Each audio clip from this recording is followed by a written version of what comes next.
Blessings, folks. Welcome back to another episode of the Hitstreak. I am your man, Nick Hyder. And folks, I've got an extra special treat for you joining me in the Hit Lab today. I've been a fan of this dude for a long time. You've heard him all over the radio. You've seen him on stages all over the world. As a matter of fact, he's been on our list, our short list of guests to get on the show for quite some time, for a couple years. One day we're sitting in the car listening to one of your tracks, one of my favorite tracks. And my son goes, "Hey, Dad, you need to get him on the podcast." And I was like, heck yeah, that's dude. awesome. I couldn't agree more. Right? So Ethan's his name. Yeah. Folks, check it out. He is the recipient of an ASCAP Rhythm and Soul Music Award. All right. He's a multi-platinum streaming artist. He is the owner of Little Boy Wonder Music and a Darkchild gospel recording artist. The man, the myth, the legend, Bryan Popin. How we doing, baby? Oh, man, it's so cool to be here, to sit here with you. You know, the studio's dope, man. Just all your people are so cool and warm. Thank you. Thank you for letting me. I mean, I can't even believe I just signed that wall. Right? I mean, it's just really cool for me to be here and for you to say those things. Shout out to Ethan. That's the only reason why I'm here. But man, it's great to be alive. You know, I could have been taken out, but I'm still here, so I got a purpose. Amen. That's the first hit right there, baby. I couldn't have said it any better. All right, so folks, we're gonna have a good time today. Make sure you check him out online, BryanPopin.com, on Instagram at Bryan Popin, same on Facebook, Twitter X at Bryan Popin, YouTube at Bryan Popin. They're all at Bryan Popin. Yeah, man, we poppin'. That's right, baby. I love that. That's I funny. love that. There's a song title in there somewhere. When I check into hotels, it's funny because they're so serious, and then they look at my ID and they go, "Wow, you really is Popin." I'm like, "That's my name." That's right. That's right. All right. So I want to get right into this because this is such a cool story. Okay. And it's amazing because we all go down different paths in life, and you never know what the Lord's going to throw at you. Sure. But you got to have an open heart, open mind. Yeah. And you got to listen. Yeah. Right. So you are a classically trained pianist. I love it when you just get on there and just go nuts online and seriously, you can do stuff with a classical hymn and it's magical. Wow. Okay. It's magical. I just love it. Thank you. Appreciate that. So a classically trained pianist, and you're on your way to Juilliard, like 17 years old, give or take? Yeah, 15, 16, that's where I was headed. Yeah, I was trained by a Juilliard professor. My mom was also a piano teacher. She was a French. She taught French in college, and all my other siblings, I watched them take French, and I was like, I ain't taking French because of Mom. Like she is just a militant, and that's how she was with me with piano. So I would play 2-3 hours a day. We had this window in our house, and I would watch kids playing football and, soccer and wiffle ball and all that. And I'm in there practicing classical music.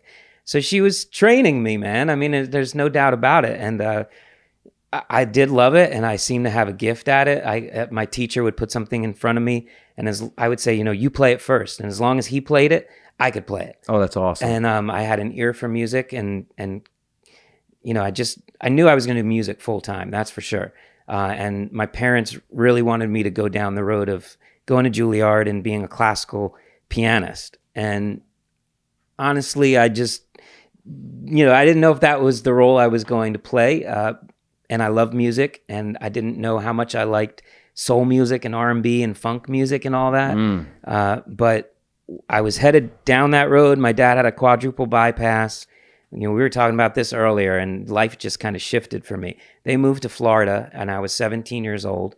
Never really done anything on my own without them. Mm-hmm. And so I had to go to an eye doctor. So I didn't even know how to do that. So I'm looking up how the heck I go to an eye doctor. Mm-hmm. I go to an eye doctor as a Jewish man, and he's like, "What do you do?" I was like, "I'm a concert pianist. I perform at senior citizen places, and I go wherever I can go, but I'm headed to Juilliard. That's where I'm going." He's like, "Really?" He's like, "That's amazing." He goes, I love classical music. He goes, "My father-in-law is Burt Padell. Have you ever heard of him?" And I'm like, "No." He's like, "Well, in New York, he's like a big deal. You never heard of Burt Padell?" I'm like, "No, what does he do?" He's an entertainment accountant, Al Pacino, Madonna, a lot of celebrities and baseball players and all this stuff, musicians.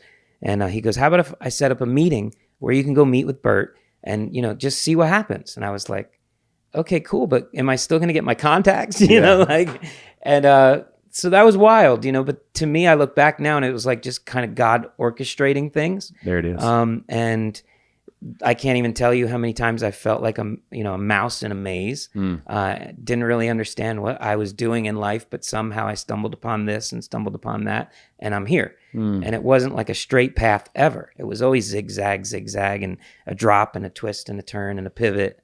And that's how life has always been, at least for me. That's right. So I'm, 2 weeks later, sitting in front of Bert, like I am with you. And he's like, so tell me, what do you do? And I'm like, I don't know. I'm like a concert pianist, and he goes, so you're real smart. And I'm like, no, I wouldn't say I'm smart, but I can play classical music.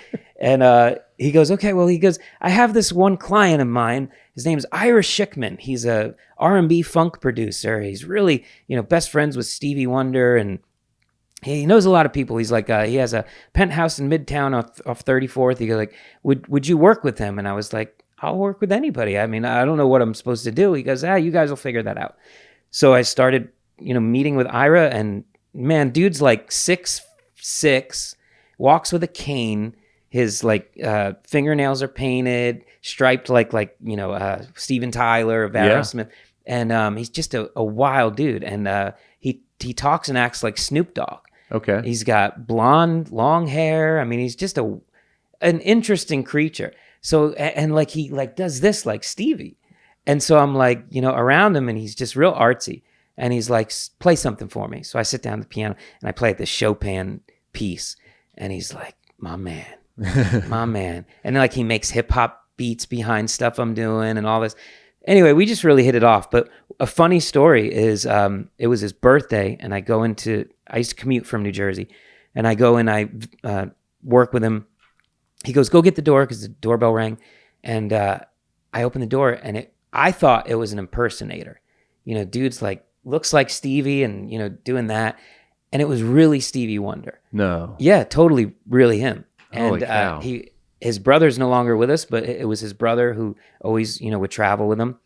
And so he's like, I'm Stevie. Is Ira here? And I was like, yeah, Ira's here. Yeah, Ira's here. I'm like, Ira, Stevie's here. Yeah. But it was really him. And it was insane, man. I was just a fly on the wall all day. Just whatever they needed, I would, but I'm working the computer and acting like I was doing something important. Meanwhile, I'm watching them jam together. Stevie's drinking a little glass of Merlot, and he's playing the drums. And then he goes over to the keyboard, and then he picks up a guitar. Just crazy that I was in that room. I didn't have the credentials. I had no business being there. I didn't have the resume. But again, that's how I look back at my life with God. It was favor, really. I mean, I shouldn't have been in that room. I had no business being in that room. But somehow I'm there. That's right. And yeah, it chokes me up now to really think about it, because that's just how our God is, right? Absolutely. Well, there's so much there that we could unpack, because just when you get there, you still you have to be aware. Yeah. And then you have to know, you have to be aware of why God put you there, and then what the outcome needs to be. And I wasn't really sure. Yeah. And even to this day, I don't really know what my role was there, but we wrote some great music together, worked with some great artists. A lot of people probably know some of those artists, but one of them was Justin Timberlake. And so it was just really cool that he brought me in on a lot of that. But he also, that was my college. Mm-hmm. He taught me how to record. One time, Bootsy Collins, I don't know if you're ever familiar, but Bootsy, would always wear real funky hats and stuff. And That's right. Star glasses. And, he loved to play bass. And so one time he came over, and after the session was done, I go back to the computer, and my classical nature took over. And I'm like, okay, I have got to edit this and edit that and take out the amp sound and the hiss and all this. And so Ira comes back after hanging with Bootsy, and comes back and he goes, what are you doing? And I'm like, I'm cleaning it up. He goes, you don't clean up Bootsy's bass. You leave that grit and that funk and all that, the amp sound and all that. You leave all that in there. And I was like, oh, okay, man. All right. Mm-hmm. So it was School of Hard Knocks. It's how I learned to record. And now, I love to produce. I love the behind the scenes. I have a studio, and I don't think I ever would have discovered all of that without Ira in my life. And he was a really loyal cat, and he wasn't a believer, but loved gospel music, loved Kim Burrell, loved Kirk Franklin and James Cleveland and choir music. And, I would get to the studio and he'd just be like soaking all that up. You ever hear this? I'm like, yeah, man, I was actually like just with this person last week. He's like, he just loved that I was in that gospel world. Wow. But he just couldn't commit to what that meant to be a believer. Wow. Yeah. Man, it's, there's so many things that I've learned that we're going to talk about today about how to feed your faith and how that can spill over into, how it will spill over into all aspects of your life, right? But, another thing that, especially as an athlete, there was a couple things that I learned once I got to the professional ranks, and that was, one, you don't get called up to the next level unless you're doing things that, what's the saying? You don't get called up to the big leagues unless you're doing big league things already. Yeah, totally. You know what I mean? So obviously they put you in that room because you were doing something special. I guess. Okay. You know what I'm saying? Because they just don't put... I mean, I could play really well, and I still, I'm very humble when it comes to my gift because I don't feel like it's mine. It's like on loan. You know what I mean? Oh, my gosh. And I was taught by my dad and my mom, like, really, honestly, I was never good enough because anytime I played classical music, my mom would always hear on measure 38 the one mistake I did. Yeah. And so that's what they would focus on. So not that I'm a people pleaser, but I just always feel like, I've never hit the level in my mind of what perfection is because I'm not perfect. That's right. And I strive to be, and I know I'm not, but my level of what I think is decent is not the same level as what a lot of other people think is great. When you chase perfection, you'll stumble upon excellence, right? You'll stumble upon excellence. Yeah. But I've learned, like, even like with David in the Bible, like those people that have that mentality who have potential to be great or have a great gift or are perfectionists, that can make you or break you. It can be trippy in your mind. You can always be negative and always feel like you're not good enough or always feel like, I could have done that better or whatever. So you kind of have to keep a grip on it, or you'll never be happy. But it also can drive you. I've met a lot of successful people in music and business, whatever, and it drives them. Their level for the bar, even probably your level for a bar, is not your average person's level. Heck no. But you could also live in very unhappiness and not be happy, or you can just be like, hey, I gave it my all, whatever. But it's tough to be a perfectionist because you're never really hitting the bar you want to be. How much, being around those guys that first time, being around all the amazing folks and successful folks that you've been able to collaborate and do things with, right? So again, every time when I leveled up in sports, like my game, I leveled up once I got there because of the people around me, the proximity, right? I fed off them. Yeah, sure. They showed me something that I knew was possible, but like, seeing it is kind of believing it to a certain degree. And like, I saw it and I'm like, hey, I can do that. Yeah. You know what I'm saying? How much did, like that day that, like when you're talking about that, when you show up and there's freaking Stevie freaking Wonder, like how much did that change? Like what you knew that you could do, you know what I mean? How far you could go. And because sometimes the moment will be too big. Yeah.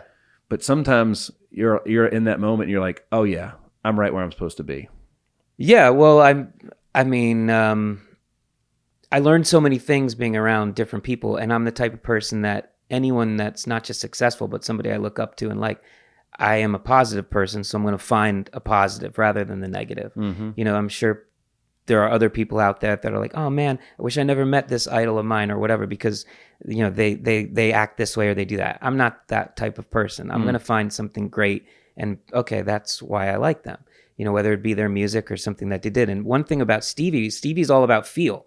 He can't see, and he's all just about feeling the music. And Ira, who is my friend and also co-producer that we worked together, was all about feel. And so classical music is about feel, but it's also about memorization and repetition and, playing it exactly how, the genius that wrote it. Yeah. And so one thing I loved about soul music and R&B and funk is it was written and birthed out of people's pain, out of people's hurt, out of people's, interaction with other people that maybe was or was not fair. And then their response to it was through a song. And a lot of it was an encouraging word or just their way to be happy and encouraged, even though they felt miserable and, whatever they were going through in life. And so I really catered to that because I love music that moves you, whether it's country or R&B or funk or, gospel music or even classical.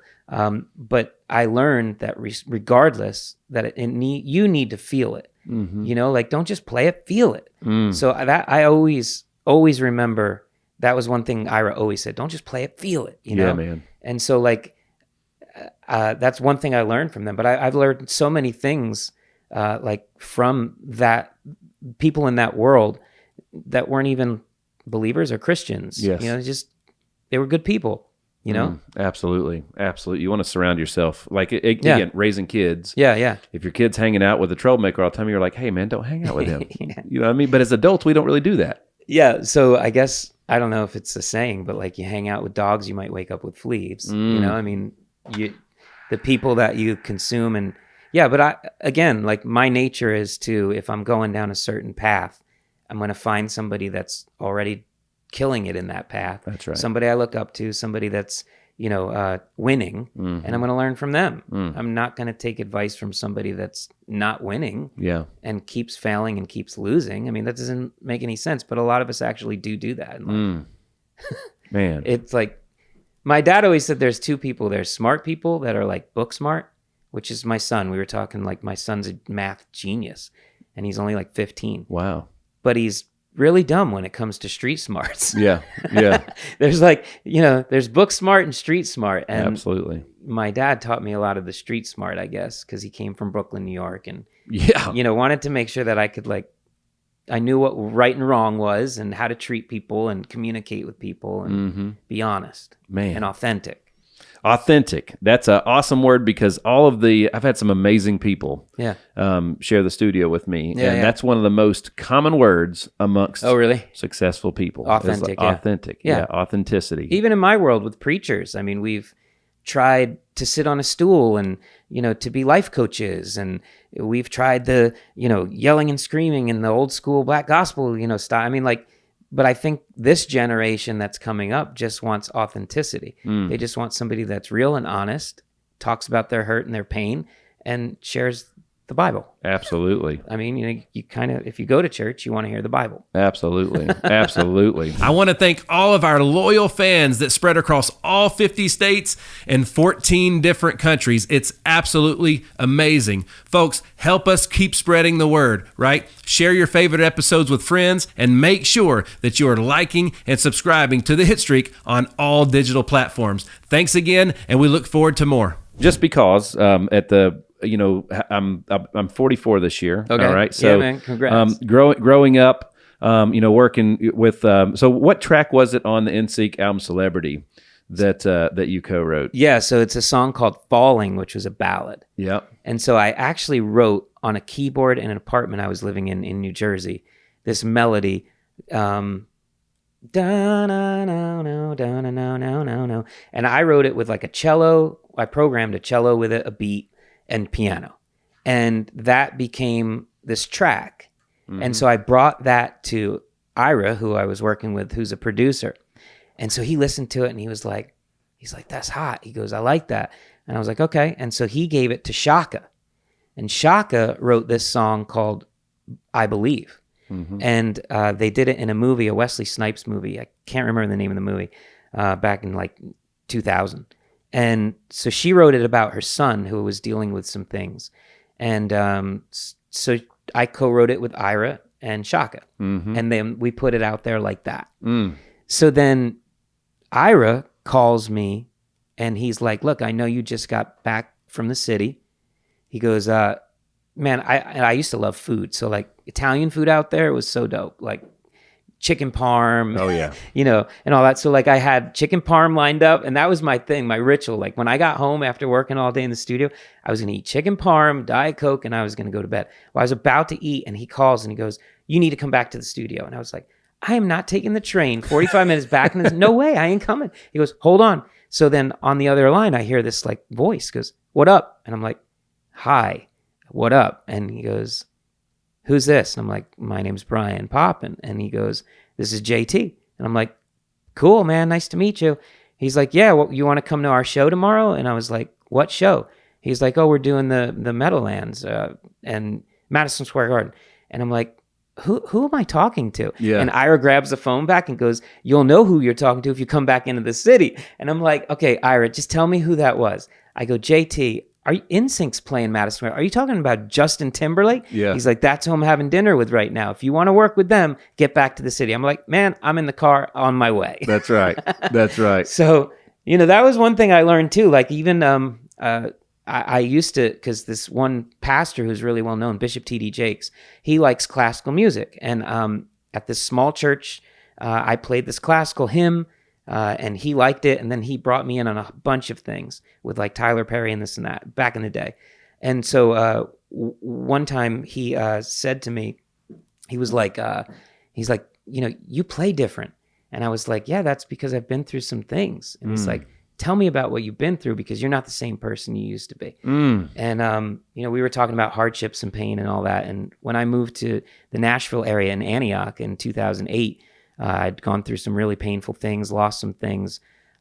We had land that we were trying to build a house on, couldn't get a loan. Just a lot of crap, honestly.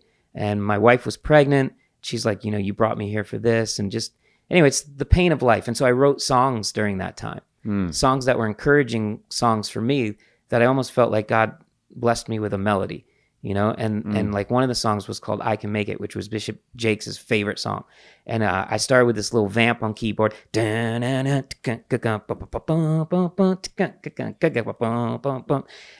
that's all I had. But then I was like, running and trying to get my mind and mental state right. And I heard this like choir singing like, I can make it. And I was like, what is that? Like there ain't no choir around here and all that.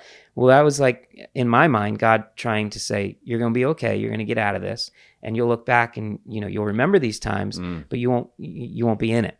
And so anyway, Jake's heard that song. He loved it, brought me on some stuff, and then marketed it and promoted it, and it became like a hit for me. And then I would meet people and they would be like, that is my jam. I was like, which one? They're like, I Can Make It. And I was like, oh my gosh. And so it was almost a moment for me, because like a lot of my songs start out as encouraging words for me. Right. And then they become like theme songs for other people. And that's just really cool as a writer, Yes. as a musician, as an artist. I mean, all those things, whatever, wrapped into one.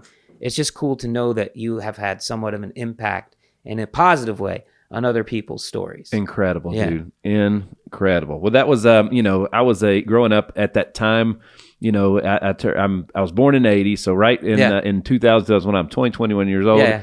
NSYNC was like the biggest act on planet Earth. Yeah. Their live show was incredible. It was incredible. Yeah. They had 100 at one time. They had 100 semi-trailers, which was in like the Guinness Book of World Records, the most semi-trailers of all time, like for a tour, like bigger than Rolling Stones or like, any major huge tour. Incredible. Yeah. So it's pretty cool. Wow.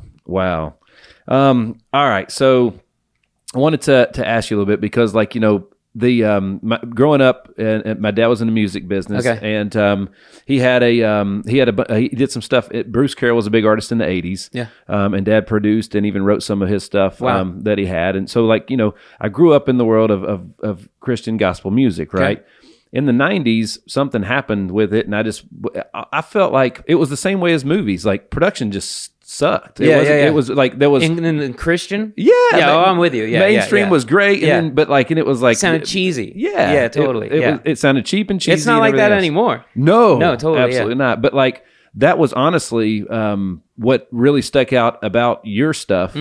Was to me is like, well, that sounds like real production. Like, you know what I'm saying? Because I knew what. But that all goes back to Bootsy Collins and the bass, and them telling me keep that grip, keep that funk, keep that sound, that amp sound, all that. Like you want to make sure you feel that music. But again, I'll let you finish. Oh man, well, it just goes to show like there was proper talent, proper budgets. It just everything. I quit listening to the stuff in the 90s because I'm just like, it just feels like they just didn't give it their all. There was some key person or something That's was funny. missing. And then everything started to sound the same, almost whiny to me a little bit. Yeah, I agree totally. Like we call that CCM music back in the day. Was like very almost overproduced, and it was like too pretty, too clean, too perfect. Yeah. And that is one thing that has always attracted me to to gospel music, or to like just soul and funk and R&B. I mean, back in the day, I used to like Jodeci and Boys to Men, and Come on. the grit in their voices. Yeah. But if you listen back to some of that stuff, though, they don't have live acoustic drums. They'll do really cheesy pop drums because the two, would work well in pop music. A gritty voice with really cheesy pop drums. But if you have a cheesy pop voice, with cheesy pop, it's just so like that opposites worked well in production. But yeah, I mean, I'm with you, and I never wanted to put anything like that out. And that all goes back to like Ira. When I look now, and even with you saying that, I now realize that God had me with Ira, who probably wasn't the perfect Christian person for me to be around, but taught me so much in music and reminded me to keep it real, reminded me to keep it honest, to keep it authentic, not to say that word again, but like to keep that grit, and to keep to make sure you felt that music. And even me when I I don't like to use the word perform, but when I perform live or play live, I want to make sure I have a really good drummer with me because to me drums is like, it's like that groove. Yeah. When you say really good though, like it's really complicated.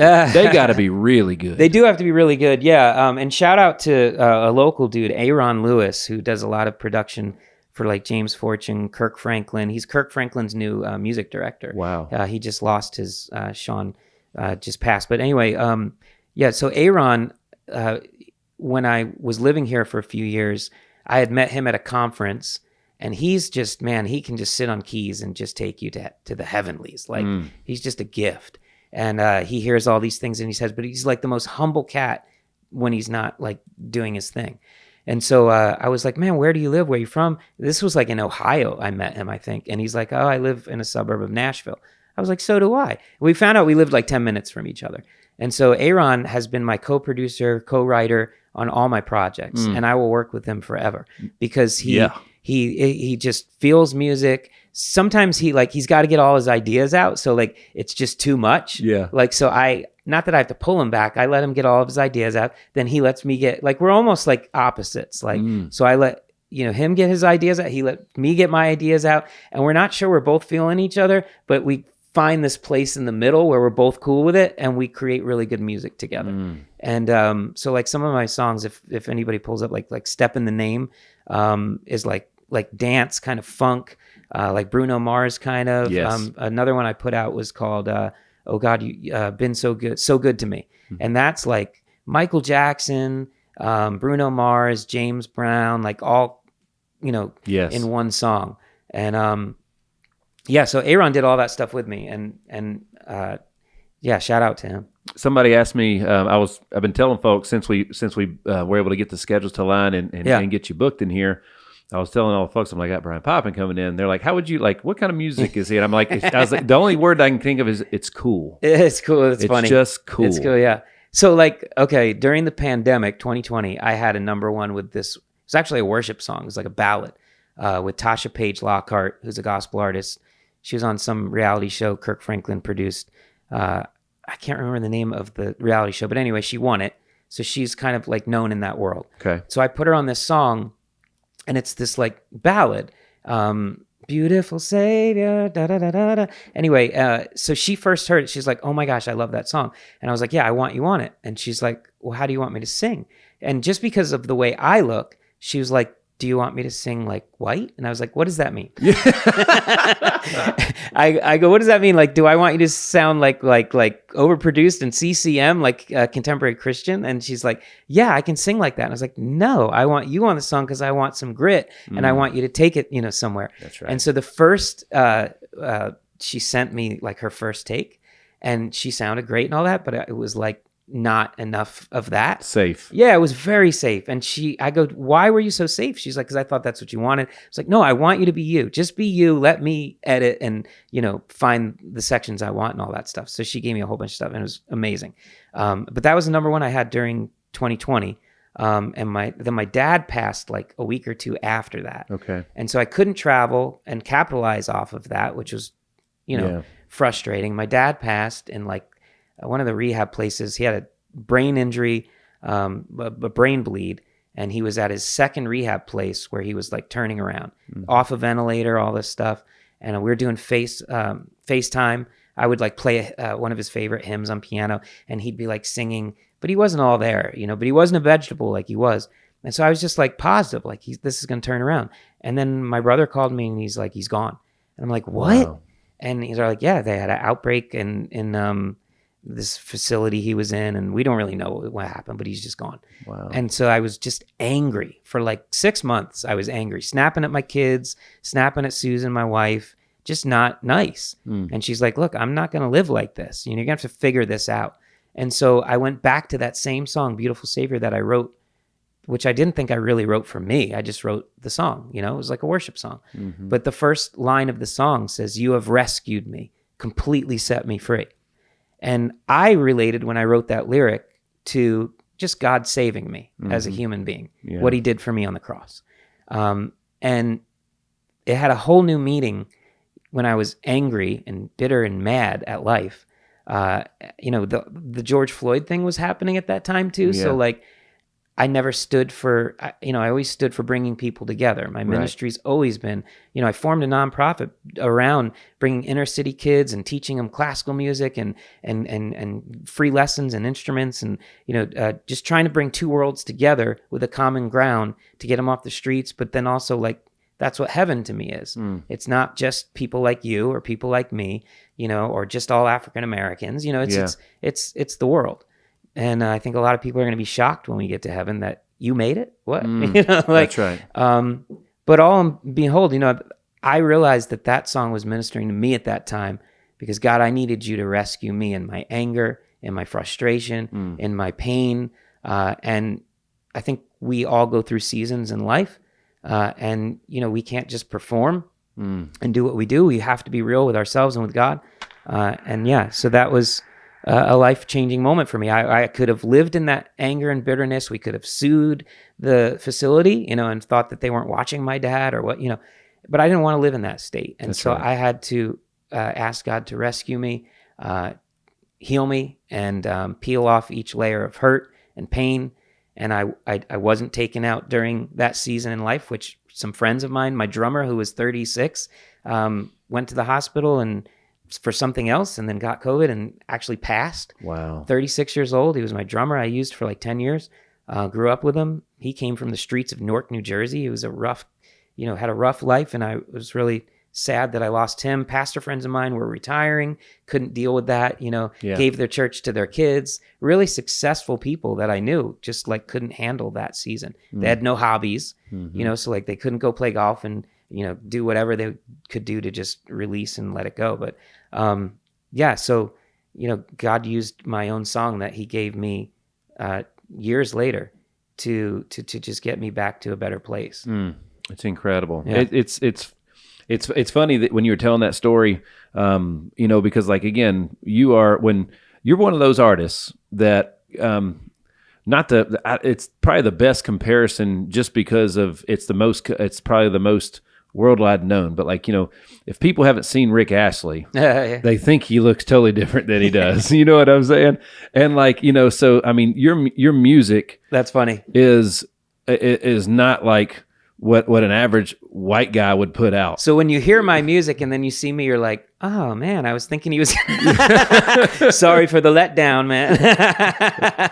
But I was talking with Dale for a little bit, and he's like, people that love your music and have heard your music or even brought you in, whether it be to their church or whatever, did they ever not know, like you were white? And I was like, I ain't white. I'm a black man trapped in a white man body. but anyway, actually a few times that did happen where like I was telling him my flight was late once. And so I rushed to the church. There's like 80 people in a choir there. We were going to go over this song. I got out, band rehearsed it, all this stuff. And so when I walk in, these big double doors open and I walk in and they all go, oh, good God, like that. And I was like, look, it's going to be okay. It is me. I'm sorry. Hey, we're going to work this out. Yeah. And, but again, like, I almost feel like this is a ministry for me to win people over because of my mom and how nothing was ever really good enough. that's a whole nother story. But like, I realized God knew why he put me in the world I'm in. Not only do I love it, you know, and I love the culture and the music and all that stuff. Phenomenal, man. But it's to win people over through the love of God, and to break down barriers and walls when maybe somebody was hurt by something that I had nothing to do with, Right. Or thinks I am this just because of a skin tone, which is dumb. Absolutely. You know, because they don't want that either. You know, you don't want me to look at you just because of a skin tone. And so once we actually have a conversation, talk about life, realize, yes, we have differences, but yes, we have a lot of common ground too. And then we even talk about Jesus or God. I mean, it's like, we're like family. And so I have people that are African-American that will say, Popin is more black than you, okay? Like they'll stand up for me.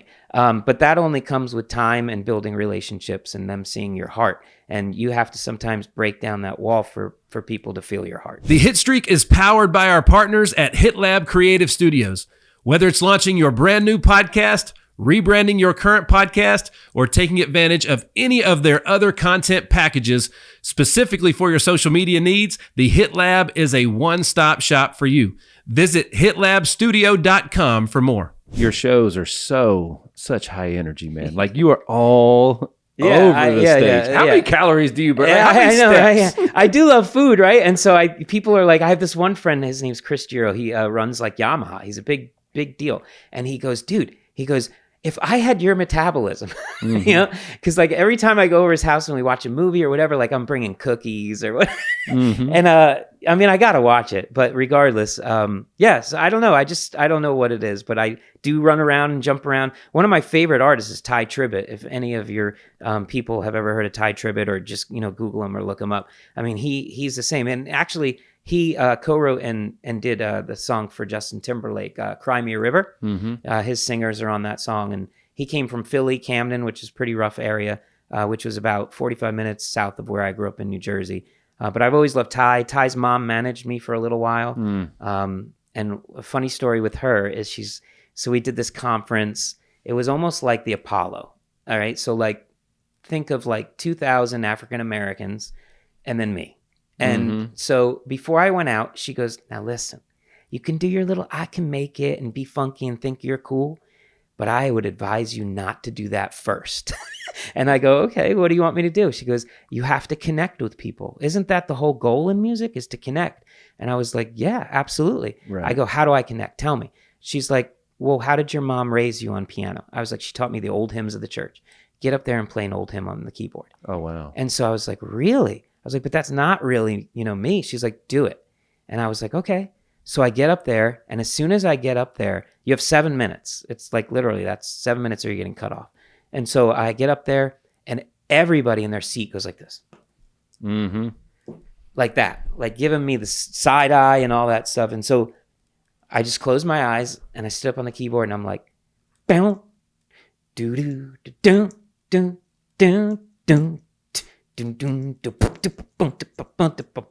I play this hymn called "Oh How I Love Jesus," which is like, you know, a lot of R&B artists and all that. A lot of them, African Americans, grew up in church, and so, you know, I love that world. I love that music. I learned it. I can play it, and so I played it with a bounce like that. And then all of a sudden, the drummer, who wasn't supposed to play with me, gets up on drums. He goes boom, boom, boom, boom, boom, boom, boom.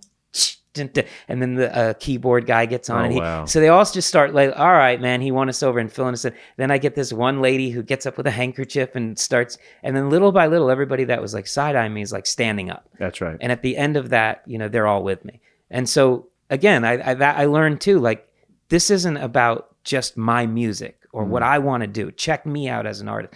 It's about connecting with people. And I was telling Dale out there too, like, I don't consider my job a producer or a musician or a writer or an artist or any of that. My job is an encourager.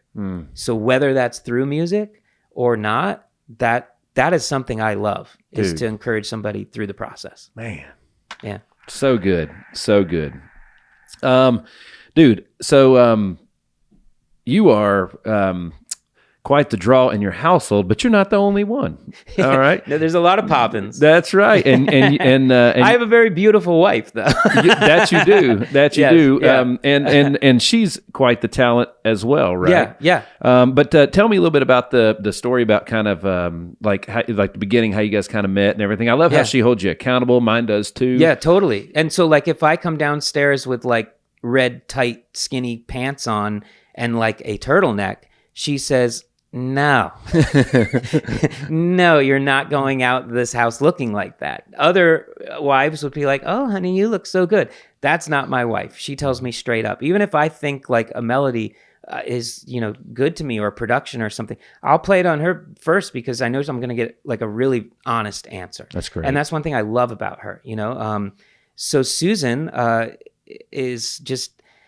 She's a beautiful woman, but I first met her when I was 14 and she was 13. I went to this little church when I was kind of getting going that brought me in the Midwest in a town called Fort Wayne. Actually, it was Angola, Indiana, this little church with like 38, 40 people. And I remember actually being in the Super 8 motel thinking, really? Like, this is where I'm at in life. This little church, blah, blah, blah. Staying at this Super 8, like, come on, God. Like, not real happy, right? Going to the church, not real happy. And I'm just being very transparent. And so then I get there and I'm about to like do my one song. And then I see this beautiful young girl who's like, 5'9", who I'm not 5'9". And she's skinny and, just long black hair and her arms are lifted and she's like worshiping and singing. And I'm like, oh my gosh, that's the prettiest woman I've ever seen in my life. I'm going to marry her. And like, it clicked with me, like almost God, like with a sense of humor saying, oh, but you didn't want to be here. And so that's another thing I've learned in life. Like, don't sweat the times when nobody's watching or when you think nobody's watching, or times when you're doing like small, I don't like to call things gigs, but like small events or, that's all your resume. That's all building. People are watching you regardless. People are, watching you when you think they're not. And, but I've learned a lot of things too, like with God. He likes those moments. He likes when you're not doing well because he wants to know who you're going to run to during those times. If you're going to cave, if you're going to press in, And so for me, I saw her and I was like, okay, I got to talk to her. So, I didn't get enough nerve to talk to her that time. So I missed my opportunity. Come back to the same pastor has me, and I was like, oh yeah, I'll come back. Sure, no problem. I'd love to come back. Just hoping she would be there, and she was, this time with her boyfriend. And so back in the day, you used to have a product table with like, I don't know, books, CDs, whatever you're selling. Right. And so I went to that CD table after this event, and she came up and said, hi. And I was like, you are like one of the most beautiful things I've ever seen. And she looked at me and said, I'll never forget this, you have nice teeth.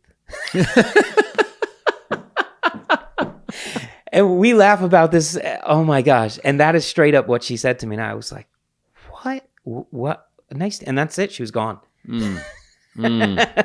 So I missed 2 missed opportunities. So lo and behold, I go back 2 years later to this same church. I was like begging the pastor to bring me back. And so she wasn't there. And I found out that she had won a modeling, something with Elite, which is, I guess, a big modeling agency.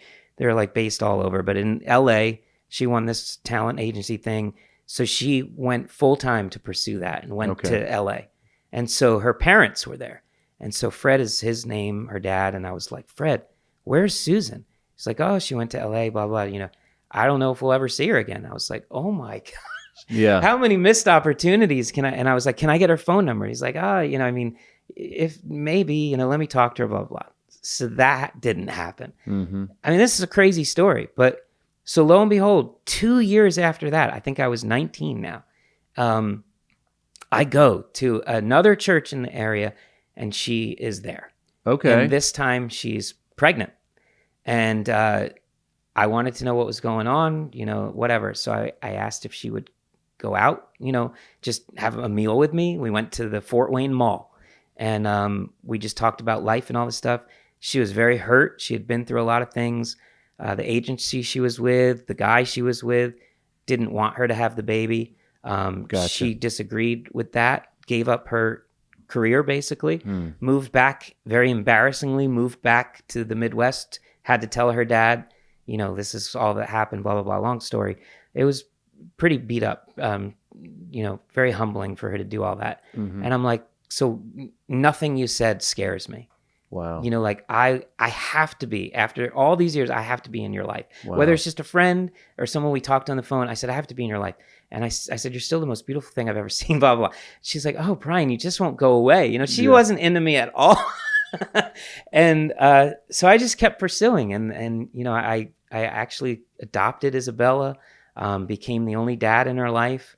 And now we're 25 years. We got married in 2000, 25 years into this marriage, major ups and downs.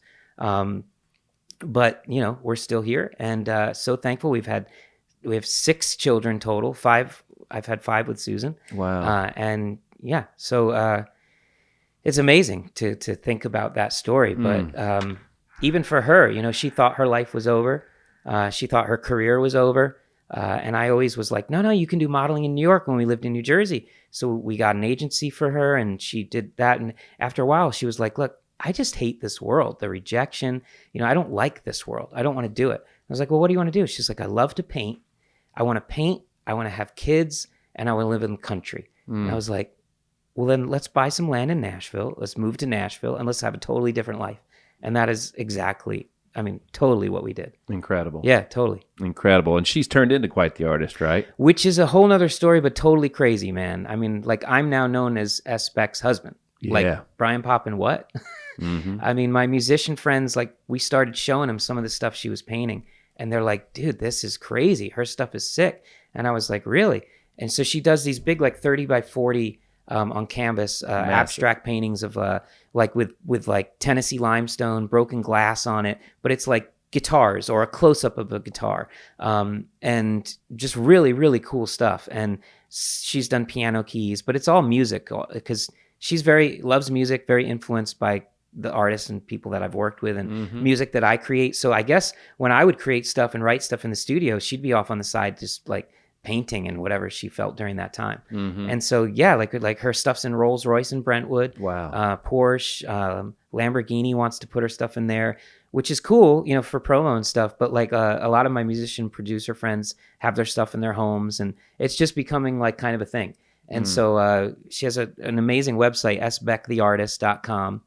So yeah, I mean, check out her stuff. I love it. Like our house is filled with like a catalog of her work. Wow. And like, I don't even want to sell it because like, to me, that's like so cool. Absolutely. And I love it. And it's inspiring. And I'm really proud of her. Yeah. She used to paint on a cold concrete floor in our garage in the winter. And I was like, baby, during the pandemic, I was like, let's build you like a little small studio, you know, in our backyard and let's get you like a real place and do this. And she's like, you really? And I was like, heck yeah. So I've even been blessed more by pouring into her because she's been there my whole life. I couldn't travel. I couldn't do what I do. Like every weekend I fly out to a church in DC and I am like music director and worship leader over there. I mean, we were talking about this, but like I couldn't do that without her. You know, she holds it down, takes care of the kids. And so she has a lot on her plate as well. I'm only gone for like a day and a half. Yeah. But still, yeah, I mean, I just love my wife. We've hit a lot of ups and downs and twists and turns, but I've learned love is a choice. Oh, wow. Right? It sure is. Yeah. I mean, you can choose to love and be in this, or you can choose to give up and not be in it. And it's not like she's the only one or your mate is the only one that you'll ever love. Love is a choice. I can choose to love anything. I can choose to love a guitar. I can choose to love a car. But I'm determined and we're determined that, you know, the D word is not an option and we're just going to make it work even when we don't like each other. And we didn't like each other during the pandemic. I was around all the time, bumping in, making French toast. And she's like, really? There's not enough room for 2 people in this kitchen. This is my domain. Yeah. But, you know, get through it. Absolutely, man. Well, that's, again, they're called growing pains. Yeah, for totally a reason, growing pains. Yeah. Right? Yeah. So it's hard And there will be that in relationships. So anybody, you know, if you're going through a hard time in a relationship, just don't give up. Keep going. Even in music. Good Lord. Absolutely. What's so with her, well, like talk to me a little bit about like she's in this stuff, she's finding success. You guys are both chasing two different goals, but Yeah, kind of align in the same direction. She's an right? artist. I'm an artist. Just two totally different. Yeah. That's right. Yeah. So, it's going to be fun to watch how God continues to almost like form collaborations with what you're doing and she's doing and so on and so forth. Yeah. It's such She's a power actually, couple. yeah. Well, thank you for saying that. It's nice of you. She has opened up some really cool doors for me because, I've lived in the worlds I've lived in, but I've actually been working with some country people out here because of her art. There's this one writer that his name's Mitch Rossell. He's an amazing writer. He's done a lot of big things with Garth Brooks, and he's like a friend of Garth's, and he loves Susan's art. And so she did a painting for him, and then he's like, well, what do you do? Blah, blah, blah. Didn't know anything about me. He came over, saw like, I have a studio with like just guitars all over the wall and her paintings all over. He's like, dude, you seem like a funky cat, and I was like, well, so I played him some YouTube clips, and then he's like, man, he's like, you write? And I was like, yeah, I write. So we've been working on some music, and, I've met some other people and friends, and I've been involved in like some, out here in Nashville, we have like I guess it's what's the Bluebird Cafe, where you have like hit writers do their own versions of the songs.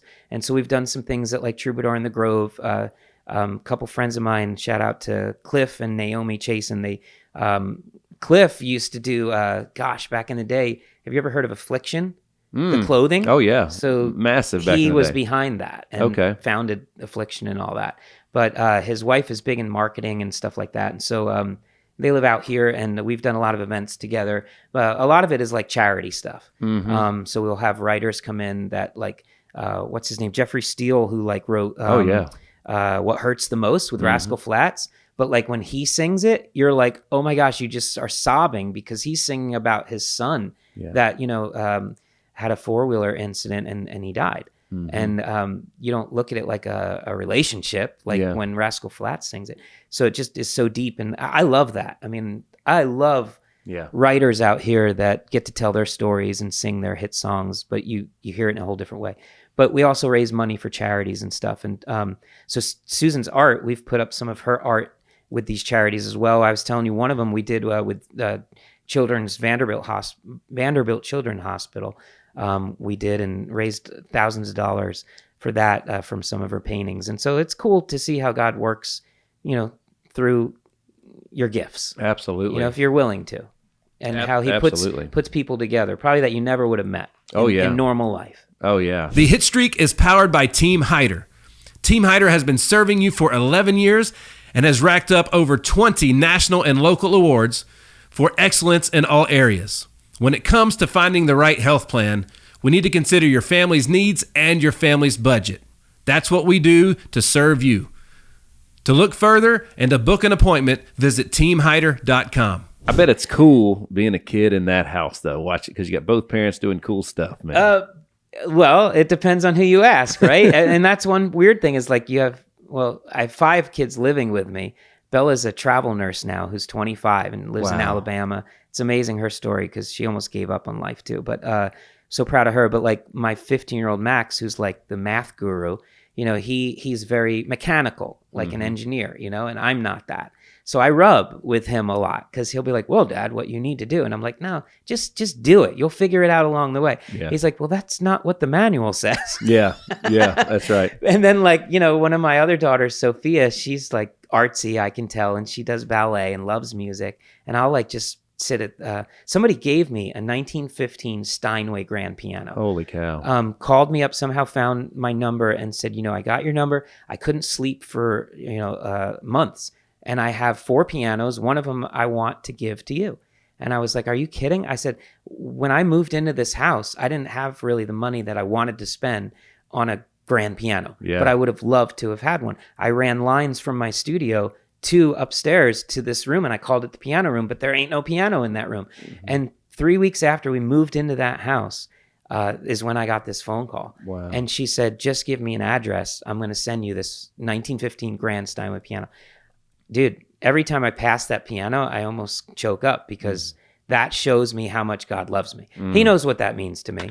He knows. And it just also shows, it just means a lot. But Absolutely. Is that the same piano that like, so my son and I love it. It seems like it's around Christmas time when you do it. yeah, that's it. Yeah. That's the piano? Yeah, it's a concert grand. Like it barely fits in that room. Wow. It's like 9 feet, whatever. Well, dude, what happens when you sit in front of it is magical, bro. Thank you. Like it's incredible. I get. Was it? What's the last one you did? You did one or two last Christmas. Was Oh Holy Night one? Oh of them, yeah, maybe? Oh Holy Night. I played on it. Yeah. Oh. Yeah. You know what's crazy is I did a version of Tamala Mann's "Take Me to the King" on that piano. Mm-hmm. I just put it out there on YouTube, like my own interpretation of it, instrumental, and then we got a call from that big attorney Crump or whatever his name is, and they're like, "We want to license that." I was like, "What do you mean? It's not even out. We have it on YouTube. Can we have that?" And I was like, "Are you kidding?" And they paid me like a bunch of money for that, like Incredible. to put it in some bio movie that he did on his life and stuff, and on Netflix. Wow. Yeah, it was really funny. You just never know. You never know. And in today's world, you never know. Yeah. And even for like indie artists out there, because I am an indie artist, I've been signed, but now I realized, with an investor, you can do this in today's world with streaming platforms and having access to all of that. And so, just don't give up in today's world. We have access to things. I know you're another fish in the ocean, but like we have access to things we never had access to. Yeah. Being able to put your music on Apple Music and all that's a big deal. So come on. Aside from talking about, you got to hit out right now. Aside from talking about what's next, and all the stuff that you're going right, obviously. So. This is just a personal question I've always wondered, because growing up in church and watching acts come in and do things and so on and so forth, the smaller churches, usually the musicians are volunteers, or if they're paid at all. Yeah, that's controversial. And some pay, some don't. Yeah, that's right. Yeah. And I was for a few years I was a church drummer. Okay. And I can just flat out tell I learned to, even though I was on scholarship in college for music, reading. I played by ear. Okay, right? yeah. I knew it felt good. Sure. So like when it comes to like, I couldn't have played your stuff if you had showed up at our church. Okay, you would have had to use tracks. Some of my stuff, else. I'm sure you could have. Just some of the other real churchy stuff, maybe. Yeah. But first of all, how do folks out there that listen today, if they're like, hey man, I want to book him, so what's the process for that to look like? And then my first question would be is like, do we have the people that can play that stuff? Because it's complicated. Yeah. So there's like a lot of questions with that, but regardless, bryanpopin.com, if you go to the contact page, you can fill out a form, or you can email Claire. And that's all just on the bryanpopin.com website, or you can DM me on Instagram. I mean, I don't know if that's how we got connected or what, but like a lot of people in today's world, not sure if I'll see it, but somebody might. And if I see it, I'll reach out to you. I mean, I'm pretty genuine. Like I treat people honest and fair. That's right. And then it just really, sometimes it comes down to like what they're needing and wanting. I've had some people reach out and they're like, man, we want they're like, we want that video. And I was like, what song? All Back. Okay, All Back, there's like 30, a youth choir with me of 30. Like, you want that energy and all that? Yeah, that's what we want. And I was like, okay, so this is what that's going to cost. 30 plane flights, my band, blah, blah, blah. And they're like, we can't do that. I'm like, yeah, of course. So I can bring like 6 or 8 singers in, and I can bring a full band and we can do that. No, we still can't do that. Okay, I can bring me, my drummer, because I have to be with a drummer. Yep. And then we can use some of your people. And, so I'm flexible. Some people don't do that. But to me, it's all about the live, connection and performance. Yeah. And I also don't like to turn things down. I mean, there are some people that are like, well, if I don't get, whatever. I'm not that type of person. I try to always make it work, because to me, it's more than about $1. That's right. And so, I've met a lot of people through small things. I met my wife through, that church with 30 people. Yeah. So God taught me not to, a number is not a thing. And yeah, so but you do got to reach out. Absolutely. We can't read minds.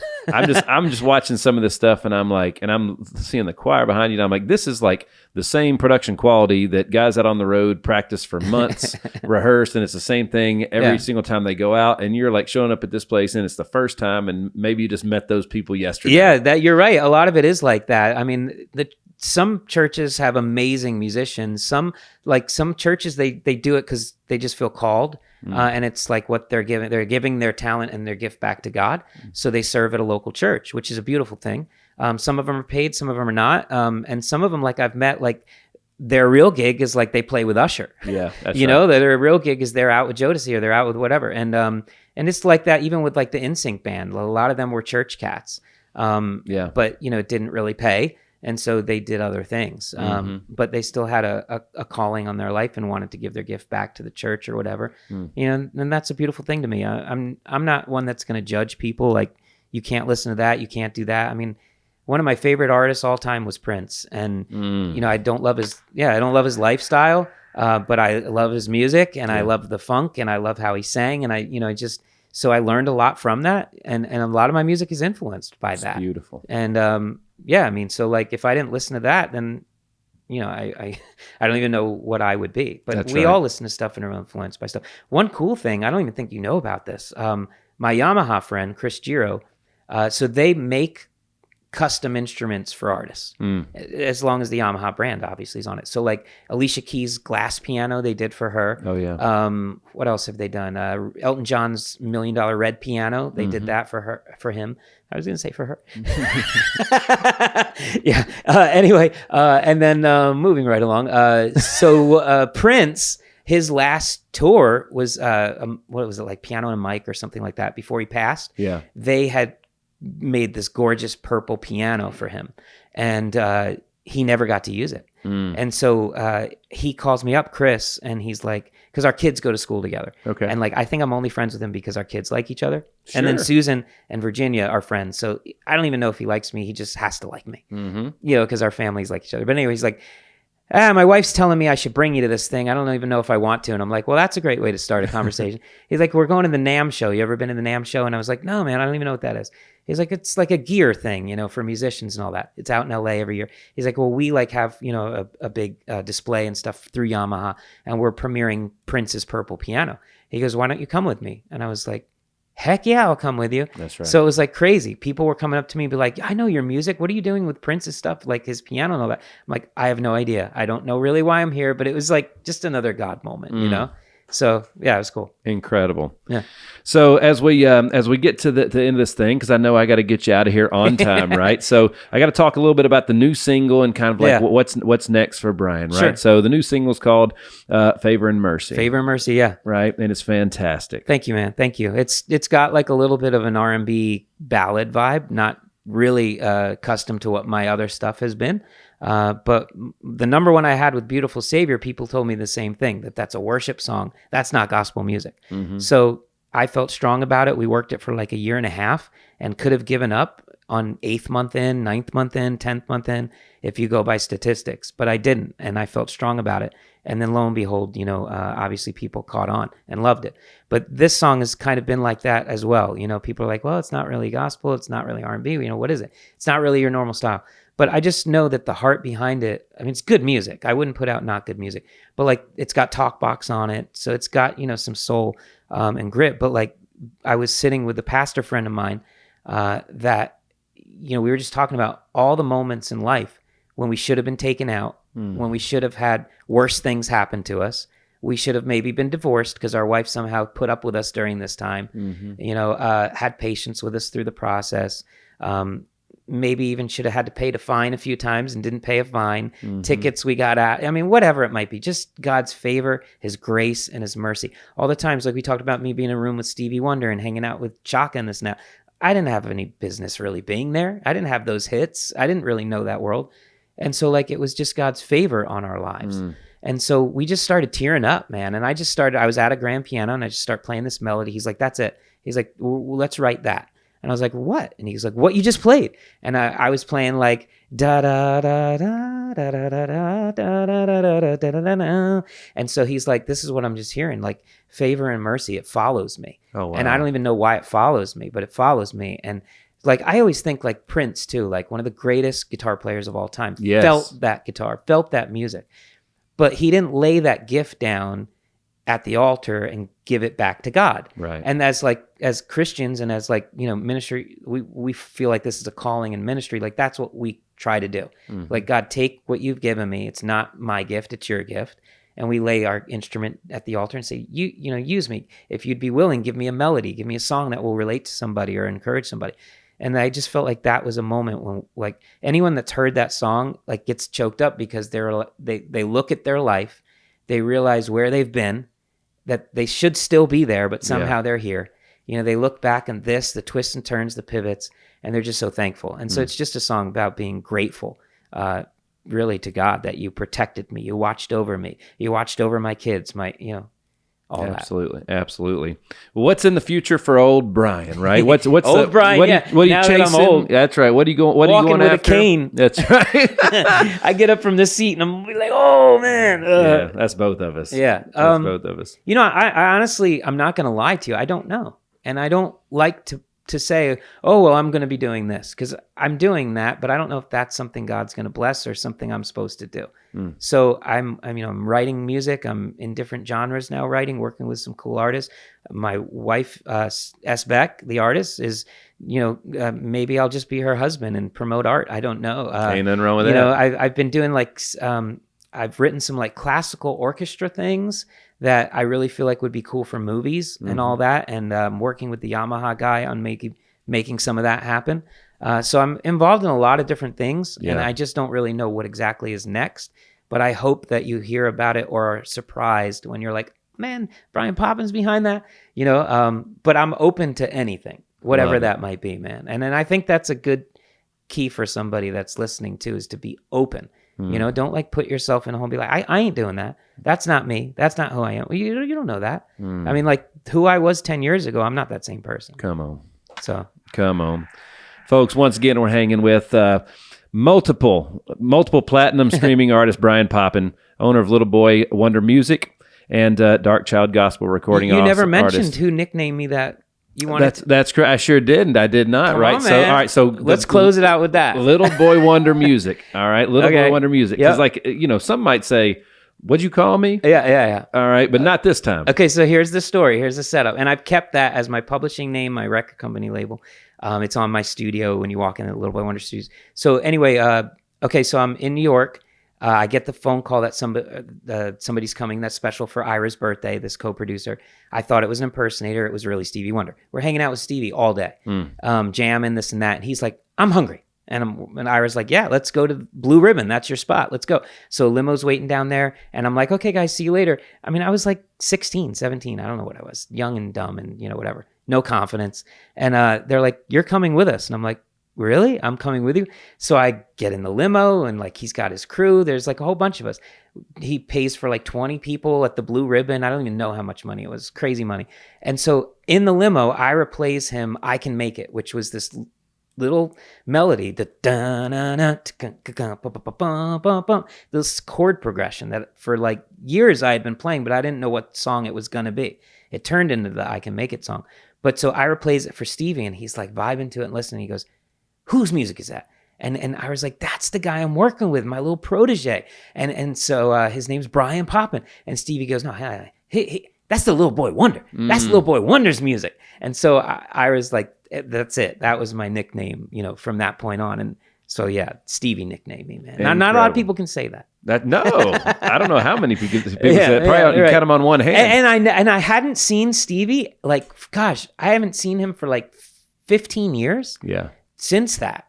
Crazy. And the Prince thing I did with Chris Giro and with Yamaha, this was kind of cool because he goes, we're having a guest artist come and we need security to be tight. I'm going to put you on security. And I'm like, okay, I don't even know how to work this mic thing. He goes, you'll figure it out. He goes, but I want you to go get the artist and bring him on stage. Take 6 was performing, but Stevie was the artist who was going to just show up and perform at NAMM while we were promoting this Prince thing. And I go, oh my gosh, I haven't seen Stevie since that time. And I had a fallout with Ira, the producer, because he got into alcohol and just turned him into somebody he wasn't. Yeah. And so anyway, what's totally cool is Stevie goes, I know that voice. And I go, Stevie, I don't want this to be about me, but you're about to go on stage. I go, I'm Bryan Popin, Little Boy Wonder, blah, blah, blah. I used to work with Ira. He goes, oh my gosh, was that like 15, 20 years ago? He's, yes. He goes, what are you doing here? I'm like, oh, long story, whatever. And he goes, I want to talk to you after this. And I was like, okay. And so we talked. We called Ira on the phone, and I hadn't talked to him in years. Found out he's clean now, and he actually got saved. He's a believer now. Oh, wow. Oh man, it was just like, it was a really cool God moment, like just a full circle. Yeah. That's incredible, dude. Yeah. That's incredible. The Hitstreak is powered by Rack Financial. When it comes to your credit card merchant processing, Rack Financial is efficient, reliable, and trusted. At the end of the day, when it comes to processing your credit card payments, they make it simple, the way it's supposed to be. Check out Rack Financial. Well, man, this was such a great episode, such a fun time. Again, I'm a huge fan. Thank you. It's nice of you to say. Can't believe that. Something that we've wanted to do for a long time. I can't thank you enough for making the time and getting out here with us. Well, you're amazing, and I respect you. Major props to you, and all your crew and people have been so cool. So thank you, man. Well, I sure appreciate it. Yeah, I sure appreciate it. Folks, check him out, BryanPopin.com, and across all social media at Bryan Popin. Dude, seriously, thank you. Yeah, man, no doubt. Appreciate you. Peace. Well, folks, thanks so much for tuning in to another episode of The Hit Streak. I am your man, Nick Hyder. God bless.